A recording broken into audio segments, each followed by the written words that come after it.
Hey everyone, I'm Lamont Gilchrist, www.lgfitnessmessiah.com is my webpage. Lamont Gilchrist, Lifetime Natural Pro Bodybuilder on YouTube. Lamont Gilchrist, all caps on Instagram. Follow me. On my journey to this CrossFit and back to the bodybuilding competition ranks, I had a question the other day that I had a person ask me about BCAAs, foods and other different things like that. So I'm kind of going to give a little science lesson. And my take and my understanding of BCAAs and when to take them, if they're good or not to take them. Branched chain amino acids are, there are three of them really that usually are in a blend, and sometimes they have different ratio, leucine, valine, and I forgot there's another one. And basically, you can get them in food. So when you eat a food, usually a protein or something that has a protein behind it breaks down. There's 9 of them of the essential, and then there's non-essential amino acids that you get from food that are basically the building block of your body. They can also be utilized as fuel, meaning that the BCAAs can either go through the glycogen part of the energy system and being broken down into sugars, pyruvate, and go through glycogens to go through the curve system, or the ketosis part, and one of them can, which is kind of like the same principle as the fats, go through triglycerides and other things and stuff like that, go through that principle through the curve system when you're talking about energy levels. But back to what I was talking about. So how I use BCAAs is that I have a mixture along with something else that I keep in my cup that you always see me probably carrying around, drinking on, and stuff like that. Is an anabolic mixture. It keeps me anabolic throughout the day. If I'm not being catabolic, then I'm being anabolic. So I'm not using it. I'm using it as a food because food actually keeps me anabolic, or the principles of taking in my stomach, having something and taking it in and going into my intestines keeps me anabolic. But in the same principle, I'm not worried about the caloric intake or anything else like that. I'm just worrying about the state that my body is in. So I know if I'm in an anabolic state, then I'm not in a catabolic state for the most part. And then I'm holding on to my gains and I'm gaining. I'm having a window open to where certain hormones and stuff are more towards muscle repair or production, strength, endurance, better energy levels and stuff like that. So that's how I use BCAAs. I've seen people take BCAAs in the morning, so they're coming out of being catabolic from sleeping all night. Take BCAAs in the morning because it gets into their system a lot faster. It's a step ahead of whey protein. Whey protein breaks down into BCAAs. The protein bonds into the other amino acid. Then you have food. So food is the first step. Got to go through the stomach, chyme, bile, go into the intestines, broke down into amino acids and everything else that it has to be broken down to. Depending on the type of food, it could take hours for that to happen. Eggs happen a little bit faster on the protein level. Pork happens a lot faster, but for a lot of reasons, because it's not actually a good meat. It's a very poisonous meat, toxic meat. Just from a biological standpoint, not just from a religious standpoint. There's a lot of different things in there. Then we go into the venison, beef, and the different types of other meats, seafood, fishes, and all the other stuff, which has fats, and so it has to be emulsified in the stomach and different things are going. So there's a whole bunch of different principles. Then it goes into the small intestines. Then it's utilized and separated, broken into peptide or amino acids, then uptaken to the bloodstream, sent to wherever it got to. So that takes the time and that takes a process. Whey protein gets there a lot faster because it doesn't have to be broken down, gets into the intestines, absorbed a little bit better, transferring into amino acids to go where it's supposed to.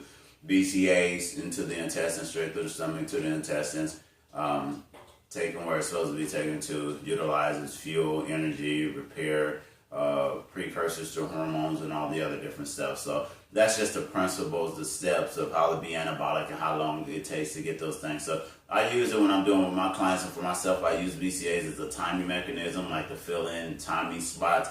Because if I know that I'm going to do something and I want to be anabolic and I don't want to use carbohydrates, fruits, or anything else like that that's going to be giving an insulin spike, or I'm looking to cut and I'm trying to lose body fat, but yeah, I still want to have energy, even if I'm maybe going into ketosis or close to ketosis or got my glycogen or glucose level low.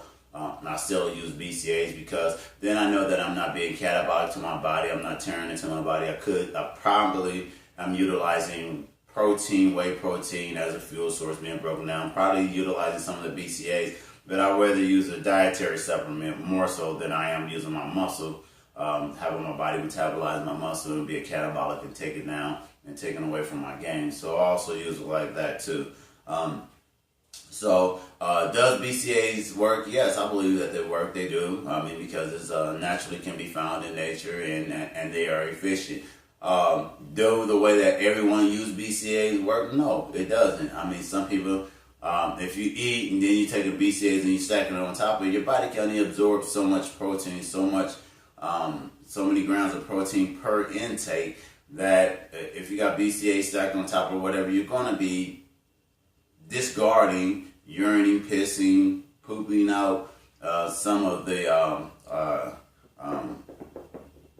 your intake of some of your supplements that you're taking in. And if you got money to, just be able to burn off those supplements, then fine. I mean, then you'll know for sure that you're got the bases covered, that you have the maximum amount that you're supposed to be getting because your body is disregarding the rest of it. But on an economic standpoint, it may not be feasible or efficient to do those things or to stack those things like that. And then on the body's standpoint too, you got to understand the liver, the kidneys, and all the other things filter these things and do the stuff. So, there's research out there that says that it can be harmful, or that it is, or that it's not. I'm to the latter. That is not probably, and that even if it is, you gotta weigh the consequences of what's naturally being put in the foods and stuff like that with growth hormones and stuff like that is going to have some adverse effects later on down the line, and so we're going to suffer from it. So why am I going to worry about BCAAs, especially if you drink alcohol, because that's more harmful to your kidneys and liver and stuff. So people tell me to say these things all the time, like, man, I can't eat this, or I'm not doing this because it's not healthy for you. But I see them doing things that are unhealthy, taking drugs, taking over-the-counter ibuprofen, all these things, which is way more harmful to your liver and kidney and your system, man. So it never ceases to amaze me that the lack of knowledge that people have about what they're actually doing to their body or what's actually happening when they're taking in those particular things. So that's just my little rundown on BCAAs. I do have formulas for BCAAs and different things of when I take BCAAs to utilize them. And yes, they do work for me. They keep me anabolic. They keep my weight. And not from a weight standpoint, but I can just feel my body, my strength, and everything else along with my weight, the way that I monitor my gains and strengths and my goals.